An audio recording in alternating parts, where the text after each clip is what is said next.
Jaundice ಕಣ್ಣು ಮತ್ತೆ skin ಎಲ್ಲೋ ಆಗ್ತಾ ಹೋಗುತ್ತೆ. ಲಿವರ್ ಫಂಕ್ಷನ್ ಇಲ್ಲಿ ಕಡಿಮೆ ಆಗುವಂತದ್ದು. ಎಷ್ಟೋ ಜನರ ರಿಪೋರ್ಟ್ ಅಲ್ಲಿ ನೋಡಿರ್ಬೋದು ಫ್ಯಾಟಿ ಲಿವರ್ ಅಂತ. ಇದೆಲ್ಲ ಏನಾಗುತ್ತೆ, ನಮ್ಮ ಲಿವರ್ ಕೆಪಾಸಿಟಿನ ಡೌನ್ ಮಾಡುತ್ತೆ, ಡ್ಯಾಮೇಜ್ ಮಾಡ್ತಾ ಹೋಗುತ್ತೆ. ಮಾತ್ರೆಗಳು, ಆಂಟಿಬಯೋಟಿಕ್ ಸುಮ್ಮನೆ ವೇಸ್ಟ್ ಹೊರತು ನಿಮ್ಮ ಒಂದು ಲಿವರ್ ಫಂಕ್ಷನ್ ಸರಿಯಾಗೋದಿಲ್ಲ. ಎಲ್ರಿಗೂ ನಮಸ್ಕಾರ. ಇವತ್ತಿನ ಒಂದು ಸಬ್ಜೆಕ್ಟ್ ಅಂದ್ರೆ ಜಾಂಡೀಸ್.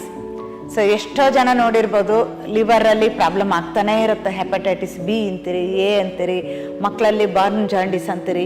ಕಣ್ಣು ಮತ್ತೆ ಸ್ಕಿನ್ ಎಲ್ಲೋ ಆಗ್ತಾ ಹೋಗುತ್ತೆ. ಲಿವರ್ ಫಂಕ್ಷನ್ ಇಲ್ಲಿ ಕಡಿಮೆ ಆಗುವಂಥದ್ದು. ಸೊ ಯಾವಾಗ ಲಿವರ್ ಫಂಕ್ಷನ್ ಕಡಿಮೆ ಆಗುತ್ತೆ, ಹೊಟ್ಟೆ ದಪ್ಪ ಆಗ್ತಾ ಹೋಗುತ್ತೆ. ಎಷ್ಟೋ ಜನರ ರಿಪೋರ್ಟ್ ಅಲ್ಲಿ ನೋಡಿರ್ಬೋದು ಫ್ಯಾಟಿ ಲಿವರ್ ಅಂತ. ಸೊ ಲಿವರ್ ಫಂಕ್ಷನ್ ಡಲ್ ಆದಾಗ ಅದು ಒಂದು ಸ್ವೆಲ್ಲಿಂಗ್ ಬರ್ತಾ ಹೋಗುತ್ತೆ. ಸೊ ಇದೆಲ್ಲಕ್ಕೂ ಕಾರಣ ನೀವು ತಗೊಳ್ತಾ ಇರೋ ಕೆಮಿಕಲ್ ಸೇವನೆ.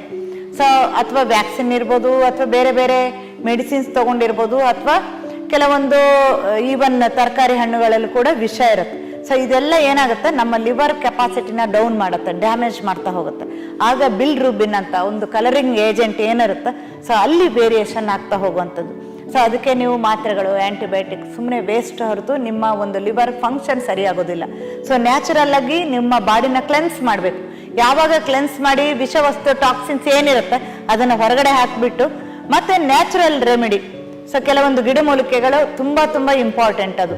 ಸೊ ಹಿಂದೆ ಕೂಡ ಮನೆ ಮದ್ದು ಅಂತ ಮನೆಯಲ್ಲೇ ಮಾಡ್ತಾ ಇದ್ರು ವಿನಃ ಯಾವುದೇ ರೀತಿ ಮೆಡಿಸಿನ್ಸ್ ಇರ್ತಾ ಇರಲಿಲ್ಲ. ನಿಮ್ಮನ್ನು ನೀವೇ ಕೇಳ್ಕೊಳ್ಳಿ, ಮೆಡಿಸಿನ್ ಇಂದ ಎಷ್ಟು ಮಟ್ಟಿಗೆ ನೀವು ವಾಪಸ್ ನಾರ್ಮಲ್ ಸ್ಥಿತಿಗೆ ಬಂದಿದ್ದೀರಾ ಇಲ್ವಾ ಅಂತ. ಸೊ ನಿಮಗೆ ಬೇಕಾಗಿರೋದು ಪ್ರಾಕೃತಿಕ ಚಿಕಿತ್ಸೆ ಹಾಗೂ ಪಾರಂಪರಿಕ ವೈದ್ಯ ಪದ್ಧತಿ. ಸೊ ಅದರಲ್ಲಿ ಇರುವಂತ ಗಿಡಮೂಲಿಕೆಗಳ ಜೊತೆಗೆ ಕೆಲವೊಂದು ಪ್ರೆಷರ್ ಪಾಯಿಂಟ್ ಆಗಿರ್ಬೋದು, ಅಥವಾ ಆಕ್ಯುಪ್ರೆಷರ್ ಅಂತ ಏನ್ ಹೇಳ್ತೀವಿ, ಪ್ರಾಣಶಕ್ತಿ ಜಾಗೃತಿ, ಇಂಥದ್ದನ್ನ ಫಾಲೋ ಮಾಡಿದ್ರೆ ನಿಮ್ಗೆ ಕಂಪ್ಲೀಟ್ ರಿಸಲ್ಟ್ ಅನ್ನ ಕೊಡ್ಬೋದು.